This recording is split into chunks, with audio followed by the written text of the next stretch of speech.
Hello ladies and gentlemen, welcome to our BJ&Co Getting Started in Rimworld series. Today we are taking the first steps and showing you kind of what to think about as you get started in Rimworld. Rimworld's a wonderful game. It's been out for a couple of years now, I think, and has just recently made it to the Steam store. So we figure more people will be picking it up now, so we want to give you a little bit of insight on how to be the very best in it, and just get off to a good start. So today our focus is going to be on your colonists. We are going to start with Cassandra Classic, non-base builder. Go with, of course, BJ&Co for the seed. Generate our world. Now before we're able to select colonists, we actually have to select where we want to land on this wonderful world. This is the world that we're on. If these are your first playthroughs, try to avoid anything that's cold. You'll notice here it shows you what the average temperature is. This means you will have to be wearing warm clothing at all times basically, and you cannot grow things outside. That makes it very tough off the bat. A little bit different resource management than in a warm area. You also want to probably stay away from somewhere that is balmy, completely balmy. I'm not noticing anything on this map that I would completely, well, maybe down here, the tropical rainforest. It's the average temperature is almost 30 degrees, so you might want to stay away from that. I like nice light green areas. Something here, just make sure you look at the temperatures. You know, think about what you personally would like to live in. 8 in the winter is not bad. 25 in the summer is not bad. Might be a little hot, but that's fine. And the growing period here, this can go from the 11th of winter to the 1st of winter. So there's only 10 days in the year that you can't grow food. I'm completely fine with that. There's some areas you'll notice that have year-round growing as well. So those are the two to look at initially, temperatures and the growing period. And so we're going to just select our site. And now for the fun part that you're all looking for today. And this is figuring out which colonists that you want. You get to start in this scenario with 3 colonists. And this selection is super important. You don't necessarily want to end up with somebody that is completely unable to do any skilled or any non-skilled labor or any research and is basically completely useless to the colony. So we want to show you what will make it easiest for you off the bat. The things we'll be looking at are the skills here. There's shooting and melee, which has to do with their hunting ability and their fighting ability with ranged weapons and their close combat weapons. There's also social, which is used for negotiations and just chatting within the colony.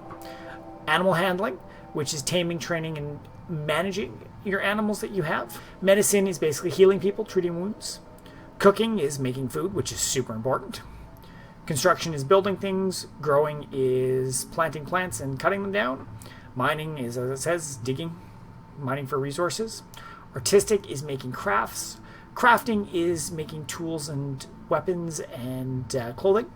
And then research is researching new technologies. You'll notice also in here that some of these have little fires beside them. If they have one fire beside it, they are interested in it. And basically they learn at 100%, which is baseline.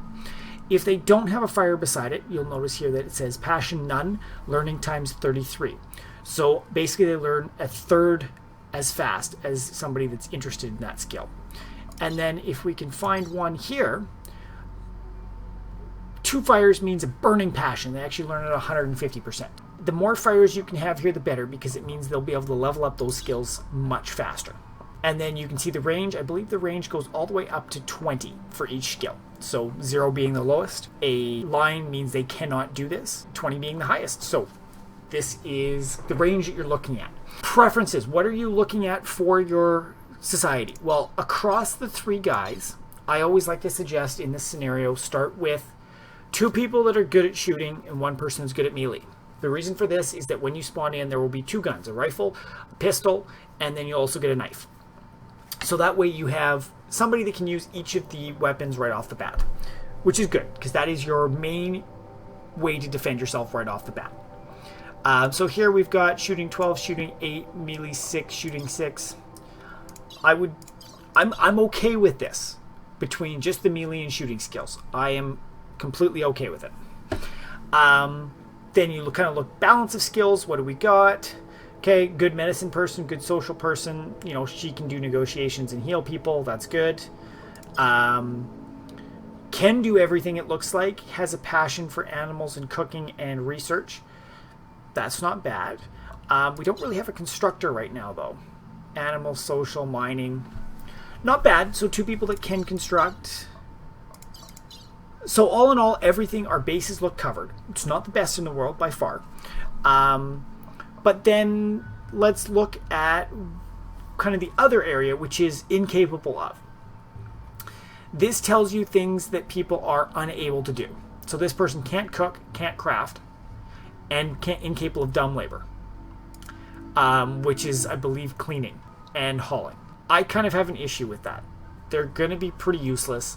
Dumb labor happens a lot, but usually, it's good if you can do dumb labor or you can craft or cook, or, because then you can mix it up. This person's pretty useless. Now, another thing is traits, is they learn 80% faster, but can be quite eccentric. So the threshold's increased. And good shot, that's not bad. Careful shooter.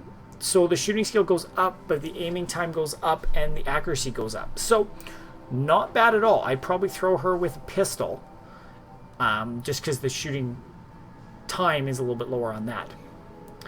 But I'm torn. I don't like the incapable of. This is a little too much incapable of for me to want to keep her right now. But let's look at the other 2 first and go.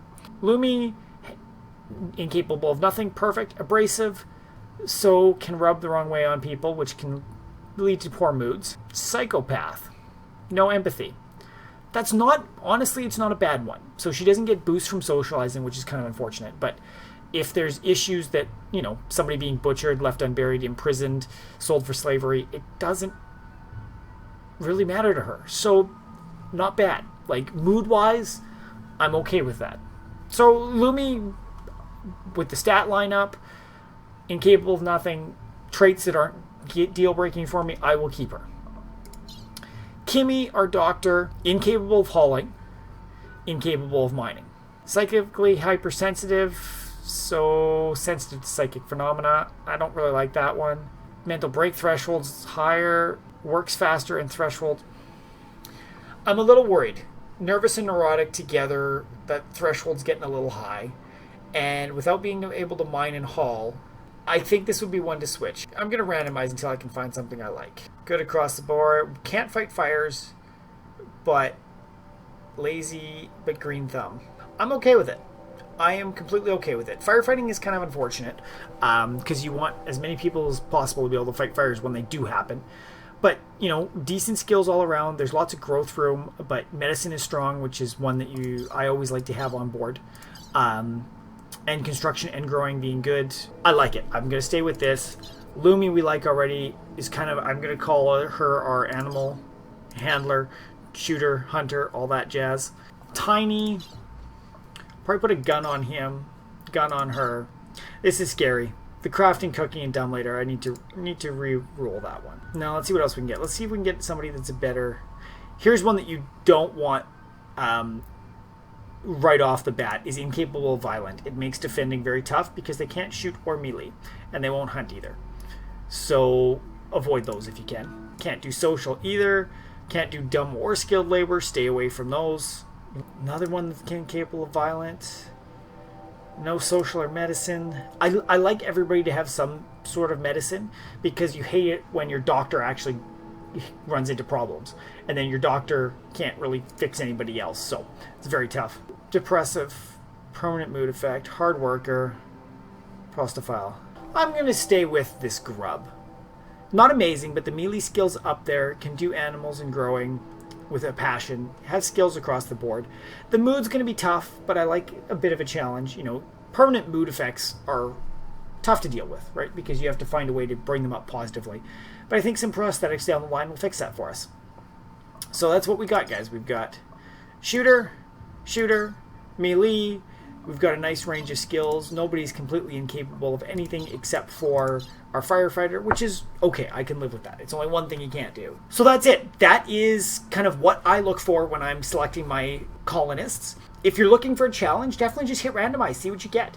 Try to pick weird combinations where there's only one person that can do certain things in your colony, and are you able to survive with it? But as a whole, we're thinking of this from what to do when you first get started in your first Rimworld, and how to make it easy, not easy on yourself, but give you the possibility of progressing at a decent rate without being completely hindered by your initial choices that really are randomized when they first pop in, so you need to be careful about what's going on. If you enjoyed this, smash that like button. If you have comments for me about what you would do differently, what I shouldn't be looking at, or if you like what's going on, throw it down in the comments below. We always love hearing from you.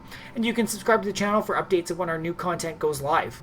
Also, check us out on your favorite social media: Facebook, Twitter, Twitch, Tumblr, Reddit, Vote, Instagram, Snapchat. All those fun places. We like to hang all over the place, so hit us up. We'd love to chat with you guys and bring you in as part of the community. So thank you very much for watching. Our next video, we will go over what happens when you first land on the new planet and what your priorities should be, and we'll probably be focusing on those specific priorities in each video. So we'll talk about structures, we'll talk about food, and we'll talk about defenses and power. So that's it, guys. Thank you very much for watching. We hope to see you all next time.